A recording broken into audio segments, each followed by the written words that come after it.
Assalamualaikum warahmatullahi wabarakatuh. Yang terhormat Bapak Mas Riyadi, Esos MKOMI selaku dosen mata kuliah Hubungan Publik dan Media, dan yang saya sayangi serta saya banggakan yaitu teman-teman seperjuangan saya yang tak lain adalah kelas 6A.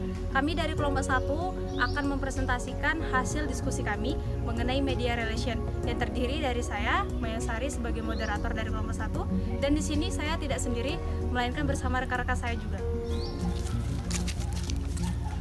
Hai, saya Nur Fadila sebagai presentator pertama. Saya Sari Ainun sebagai presentator kedua. Saya Siti Haryani sebagai presentator ketiga. Saya Tadwa Keba sebagai presentator yang keempat. Langsung saja untuk presentator pertama kami untuk memaparkan penjelasannya. Nah, baik, sebelumnya saya ucapkan terima kasih yang sebanyak-banyaknya untuk moderator yang telah mempersilahkan saya untuk memaparkan materi pada hari ini, yaitu tentang media relation. Nah, menurut Dia Wardani mendefinisikan bahwa media relation adalah sebagai upaya untuk menjalin pengertian dan hubungan yang baik dengan media massa dalam rangka publikasi dan organisasi yang maksimal serta berimbang. Baiklah, di sini saya akan menjelaskan tentang teori media relation. Media relation erat kaitannya dengan pendekatan model agenda setting.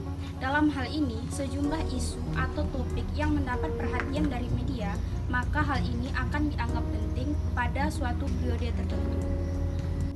Asumsi agenda setting menawarkan suatu cara menghubungkan antara penemuan-penemuan dengan kemungkinan-kemungkinan efek terhadap suatu opini.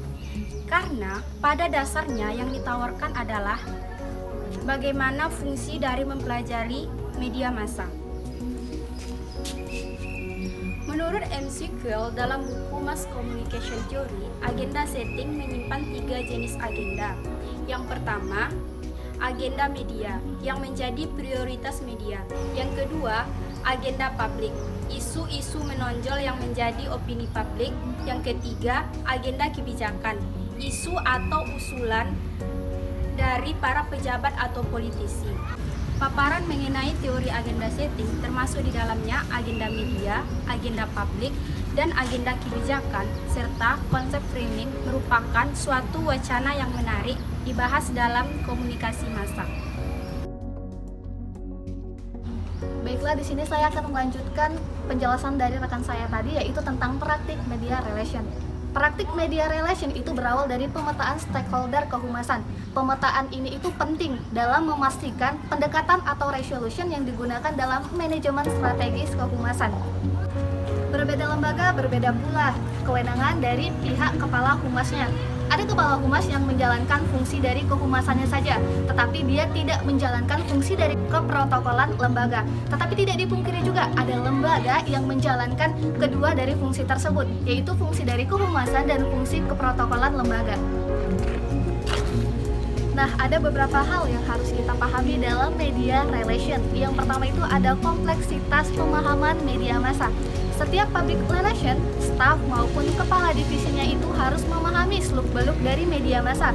Misalnya itu ada kebijakan, kebiasaan, pemahaman redaksi media massa. Lalu ada kode etik dan kode etik perilaku dari perusahaan tersebut. Pemahaman komprehensif dalam media massa itu sangat membantu dalam komunikasi organisasi. Dalam konteks berhubungan dengan media, jika tidak adanya pengetahuan yang sama, maka akan terjadi kekeliruan dalam melayani kebutuhan informasi perusahaan tersebut. Terkadang itu dapat berdampak fatal, yaitu dapat retaknya hubungan antara wartawan maupun hubungan dari media massa lainnya. Nah, yang kedua itu ada kompetensi dasar jurnalisme. Nah, salah satu tugas bidang public relation adalah memproduksi siaran pers dalam bentuk apapun. Jadi setiap pekerja di bidang public relation itu harus membuat berita dalam format straight news atau berita ringkasan dan fitur dalam berita bernarasi. Jadi kedua berita itu harus disajikan dalam format yang merujuk pada karakteristik dari media massa tersebut. Baik, saya akan menjelaskan tentang bentuk media relation.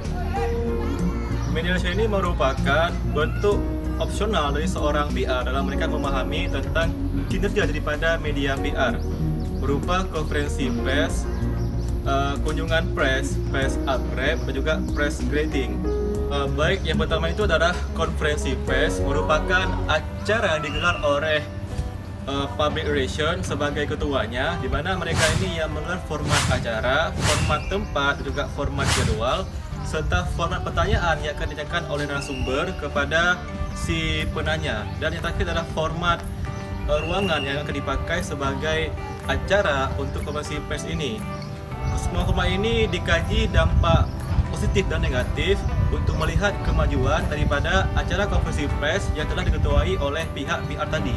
Yang kedua ada konferensi pers atau dikenal dengan istilah kunjungan media, di mana pihak ketua dari pemimpin media perusahaan itu mengunjungi pihak pemimpin media massa untuk menjalin kerjasama antara kedua belah pihak tadi. Yang ketiga ada press grading. Ini merupakan acara yang digelar untuk seluruh wartawan, di mana para pihak lembaga ini membuat acara tersebut untuk mengundang para wartawan untuk hadir dan juga terbentuknya kerjasama antara kedua belah pihak, yakni pihak pemimpin lembaga dan juga wartawan dengan adanya acara tersebut.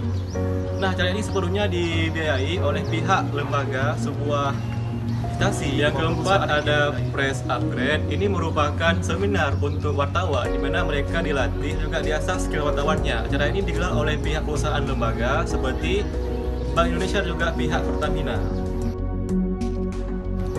Selanjutnya saya kembalikan ke moderator.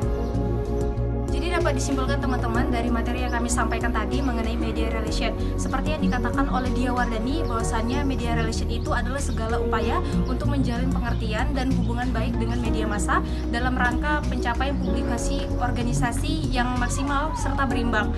Secara sederhananya gini, media relation itu adalah berarti hubungan yang setara atau hubungan timbal balik antara lembaga atau perusahaan dengan media massa dalam makna yang seluas-luasnya.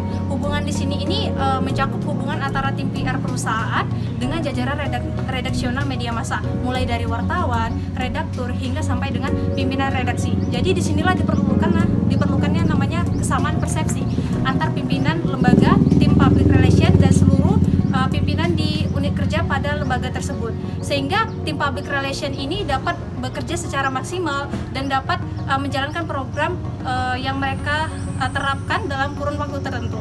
Sekian dari materi yang kami sampaikan teman-teman, semoga dapat bermanfaat bagi kita semua. Lebih dan kurangnya kami mohon maaf. Kami akhiri dengan wabillahi taufiq wal hidayah. Wassalamualaikum warahmatullahi wabarakatuh.